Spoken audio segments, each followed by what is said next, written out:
Halo semua, Assalamualaikum warahmatullahi wabarakatuh. Bersama saya Adam Uis. Di kesempatan video kali ini aku akan memberikan sebuah tutorial bagaimana caranya menginstal Windows Subsystem for Android di Windows 11. Jadi tutorialnya ini akan sangat panjang dan sebenarnya aku juga sudah menginstalnya ya. Jadi dengan ini kita bisa menjalankan aplikasi Android di Windows tanpa emulator karena aplikasinya kita install di Windowsnya.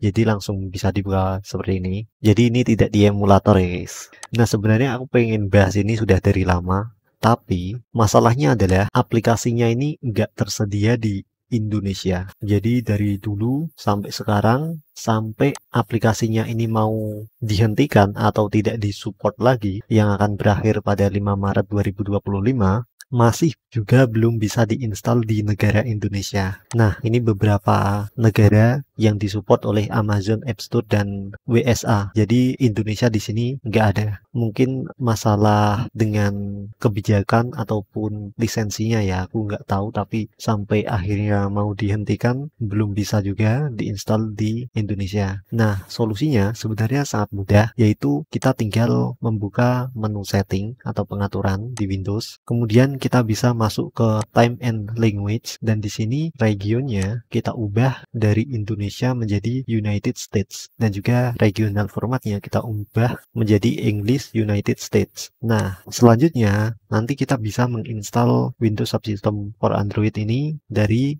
Microsoft Store yang official dari Microsoft. Apabila kamu nggak bisa di kemudian hari mendownload dari Microsoft Store, maka alternatifnya mungkin bisa download lewat APK Pur, misalnya di sini ukurannya 1,4 GB yang dari official Microsoft ini sendiri sekitar 750 MB. Entah kenapa di sini lebih besar ya. Terus kamu juga bisa download dari sumber-sumber lainnya, misalnya dari Updown dan lain sebagainya. Pastikan kamu mempercayai sumber-sumber yang lain.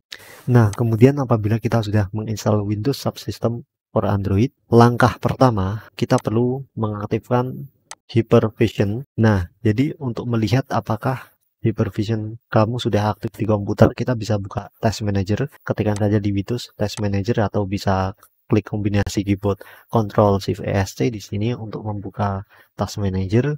Kemudian di sini pada bagian Performance kita bisa klik CPU dan di sini kita akan melihat virtualization apakah sudah enable atau tidak. Kalau sudah di enable berarti kita sudah mengaktifkan virtualization ini. Nah, jika sudah mengaktifkan virtualization di BIOS, langkah yang kedua yaitu mengaktifkan Windows Subsystem. Caranya buka Windows, kemudian ketikkan fitur turn Windows fitur on or off di sini.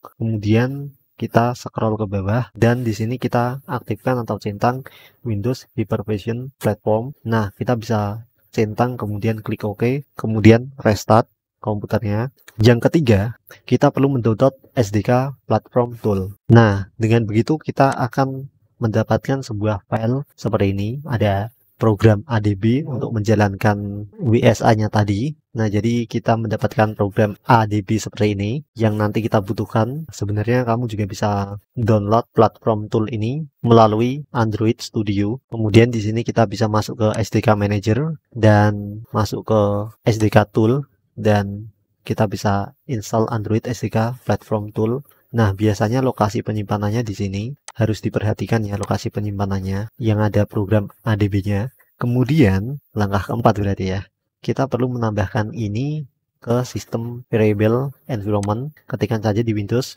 environment variable, kemudian di sini masuk ke environment variable dan di user variable ataupun system variable kita bisa tambahkan path-nya, lokasinya. Nah, pastikan di sini kita tambahkan ADB-nya ini kita copy address-nya, alamat direktorinya. Kemudian kita klik new, tambahkan programnya di sini, kemudian klik OK, klik OK, klik OK, sehingga nanti ADB-nya ini bisa kita jalankan lewat CMD. Nah, setelah semuanya ini sudah kita setting, selanjutnya kita bisa buka WSA-nya. Nah, di sini kita bisa masuk ke Advanced Setting, kemudian kita aktifkan Developer Mode, kemudian kita bisa buka Control Panel, masuk ke Firewall. Kita pilih yang ini ya, allow an app through Windows Firewall. Nah, kemudian di sini kita scroll ke bawah dan cari ADB-nya. Pastikan ini diizinkan untuk koneksi privat ataupun publik. Kita klik ADB-nya, klik change, kemudian centang-centang semuanya, kemudian oke. Apabila sudah, selanjutnya kita bisa coba koneksinya dengan cara membuka CMD. Kemudian di sini kita bisa ketikkan perintah ADB connect, masukkan alamat IP-nya. Jadi IP-nya ini terlihat di sini ya. Kita bisa ketikkan ini sesuai IP dan portnya. Nah, kayak gini. Ini dapat dilihat bahwa sekarang sudah connect. Jika ada masalah-masalah lainnya, jadi kamu bisa klik manage developer setting, kemudian kamu nonaktifkan terlebih dulu USB debugging ini, kamu nonaktifkan, kemudian ini kamu nonaktifkan juga, kamu close, kemudian aktifkan kembali dan coba sekali lagi. Pastikan firewallnya tadi sudah diizinkan juga ADB-nya. Kalau sudah, kita bisa connect kembali dan pasti kita akan sukses connect ke WSA-nya.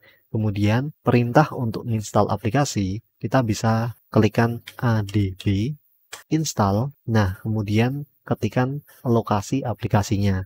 Tapi saranku akan lebih mudah apabila kita membuka terminal, membuka CMD-nya lewat folder di mana aplikasinya berada. Misalnya ini aku ingin install Nova Launcher-nya, maka buka foldernya, kemudian klik kanan, kemudian open in terminal.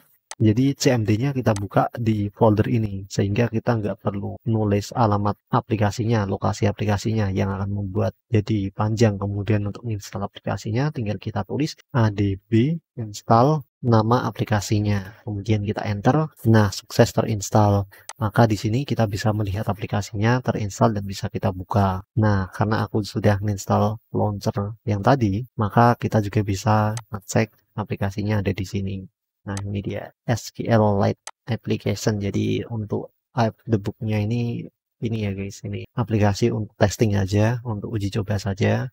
Jadi kira-kira seperti itu tutorialnya, cukup panjang. Sebenarnya aku buat tutorial ini untuk diriku sendiri juga apabila suatu nanti butuh informasi ini, jadi bisa tahu, tidak bingung lagi. Nah, kira-kira seperti itu saja untuk tutorial kali ini.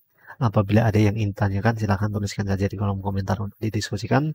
Terima kasih sudah menyaksikan video ini dan sampai jumpa. Assalamualaikum warahmatullahi wabarakatuh. Auf Wiedersehen.